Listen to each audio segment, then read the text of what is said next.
Secular bridge విషయంలో ఎంత అభివృద్ధికి నిరోధకంగా మారారనేది కేంద్ర మంత్రి. సరే, ఇప్పుడు దాని మీద చాలా చర్చ చేసాం, చాలా మాట్లాడాం.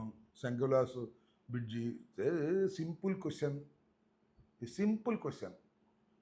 ఎంపీ గారికి, గౌరవ ఎంపీ గారికి మనవి చేస్తున్నా. Simple question. అంతకుముందు ఎంపీ గారు ఉన్నాడు కదా, ఎవరైనా గల్లా జయదేవ్ గారి టైంలో వేసినటువంటి డిపిఆర్ ఎందుకు మీరు కాదంటున్నారు చెప్పండి నాకు. సింపుల్. మీ ప్రభుత్వమేగా, మీరేగా. కాకపోతే ఇప్పుడు మీరు వచ్చారు, అప్పుడు గల్లా జయదేవ్ ఉన్నాడు. స్పీకర్ గారు అప్పుడు ఆర్ఎన్బి మినిస్టర్గా ఉన్నాడు. 2 అండర్ పాసులు, పైన ఐకానిక్ బ్రిడ్జి, 167 కోట్లు అని ఎందుకు వేశారండి మీరు? మరి వాళ్ళు ఏంటి 98 కోట్లకు పడిపోయింది అంటే అర్థం ఏంటి? రేట్లు తగ్గిపోయాయి, బాగా అవసరాలు తగ్గిపోయాయా? ఈ 10 సంవత్సరాల అవసరాలు తగ్గిపోయినాయా? మీరు సమాధానం చెప్పుకోండి చాలు, మాకు అవసరంలే. మేమేదో రాజకీయంగా మీ మీద బురద జల్లాలని ప్రయత్నం చేస్తున్నామని మీరు అపోహపడద్దు. Not at all.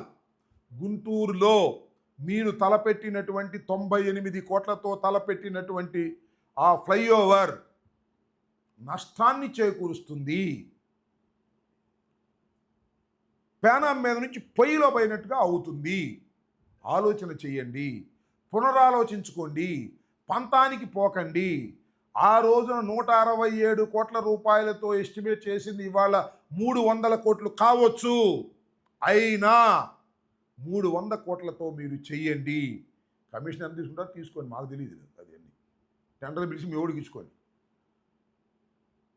మీరే మన ఎంపీ గారు ఏం కమిషన్ తీసుకునే మంచి కాదు, క్యాష్ పార్టీ అయినా.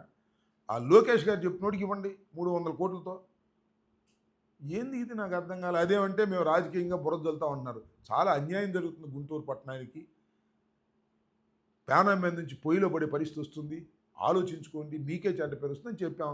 మేము వినమండి ఎవరి సలహాలు, మేము చేసేస్తాం, ఎవరు అడ్డం వచ్చినా చేసేస్తాం అంటే చేసుకోండి, మీరే అనుభవిస్తారు కర్మ. నేనేం చేయను, జనం తిట్టుకుంటాను మిమ్మల్ని. ఓకే.